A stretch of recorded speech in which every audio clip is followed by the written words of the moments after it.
So ఇవి వచ్చేసి around 8 books, కానీ మాకు వచ్చింది మాత్రం 7 బుక్సే వచ్చాయి. ఫస్ట్ టైం మాకు ఆర్డర్ రిసీవ్ అయినప్పుడు ఓన్లీ 1 బుక్కే రిసీవ్ అయింది, అది బుద్ధాది. అండ్ సెకండ్ టైం ఎక్స్చేంజ్కి పెట్టినప్పుడు 7 బుక్స్ వచ్చాయి, ఇందులో బుద్ధ మిస్ అయింది. మళ్ళీ ఎక్స్చేంజ్ పెడదాము అనుకుంటే వాళ్ళు ఏం చెప్పారంటే 1 టైం ఎక్స్చేంజ్ ఉంది పాసిబుల్ అన్నారు, second time exchange not possible అన్నారు. ఒక్కసారి పెట్టేటప్పుడు ఆలోచించుకొని పెట్టండి. ఇది వచ్చేసి మాకు కాస్ట్ వచ్చి అరౌండ్ 650 పడింది.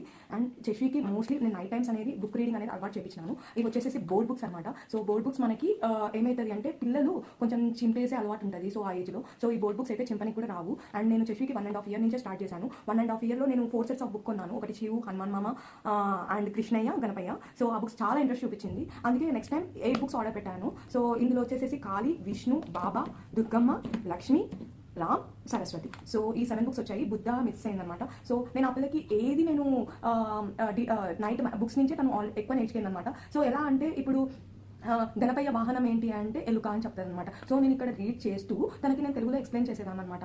అది 1.5 ఇయర్ నుంచి నేను తనకి ప్రాక్టీస్ చేపించడం వల్ల సో తను కొన్ని నెలకి నేను 1 టైంలోనే నేర్చుకున్నాను చెప్పాను, కానీ ఎవ్రీడే నేను తనకి కంపల్సరీ మైథాలజీ బుక్స్ చదివించేదాన్ని. And 1 normal basic story books కూడా చదివిస్తాను.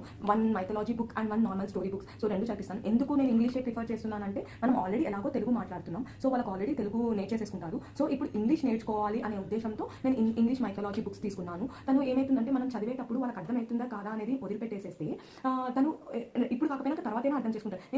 నేను అబ్జర్వ్ చేసింది ఏంటి అంటే తనకి హనుమాన్ మామ బుక్ చూపించినప్పుడు కన్నా హనుమాన్ మామకి టెయిల్ ఉంటుంది, టెయిల్ తోక అని చెప్పేదాన్ని. సో అది తను మెమొరీలో పెట్టుకొని తనకు మాటలు వచ్చినప్పుడు అమ్మ హనుమాన్ మామ టెయిల్ కదమ్మా ఇది అని అంటారనమాట. సో ఇట్లా దుర్గమ్మ వాహనం ఏంటి అంటే కూడా చెప్తారనమాట. సో నేను మోస్ట్లీ ఇట్లా బుక్స్ నుంచే నేను తనకి అన్నీ నేర్పించాను. పర్టికులర్గా నేను కూర్చోపెట్టించి నాన్న దుర్గమ్మ వాహనం లయన్ అని ఏనాడు చెప్పిందే లేదు.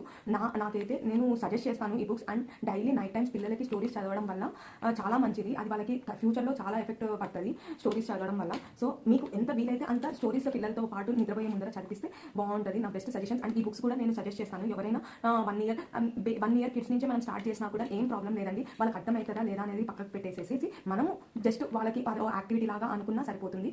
పొద్దున వాళ్ళు కూడా ఇది ఒక యాక్టివిటీ లాగా నైట్ టైమ్స్ బుక్స్ రీడ్ చేసి పడుకుంటారు. సో నాకు ఫస్ట్ నుంచి ఆ అలవాటు ఉంది. సో నేను అది నా పాపకు కూడా అలవాటు చేయాలా అని చెప్పి తనకు కూడా ఇలా అలవాటు చేయించినాను. సో మోస్ట్ ఆఫ్ ద గాడ్స్ని తను గుర్తుపడుతుంది. అమ్మ సరస్వతి దేవి, ఎక్కడైనా రోడ్ మీద కనిపించిన అమ్మ కాలమ్మ అని చెప్పి అంటదన్నమాట. సో మీకు ఈ బుక్స్ కావాలి అంటే మీ షోలో మీరు ఆర్డర్ అండ్ క్వాలిటీ పరంగా అయితే అస్సలు కాంప్రమైజ్ అవ్వనవసరం లేదు. నా దగ్గర ఒక 1.5 ఇయర్ బ్యాక్ కొన్నాను. సో అది ఇప్పటికీ ఇలానే ఉంది. సో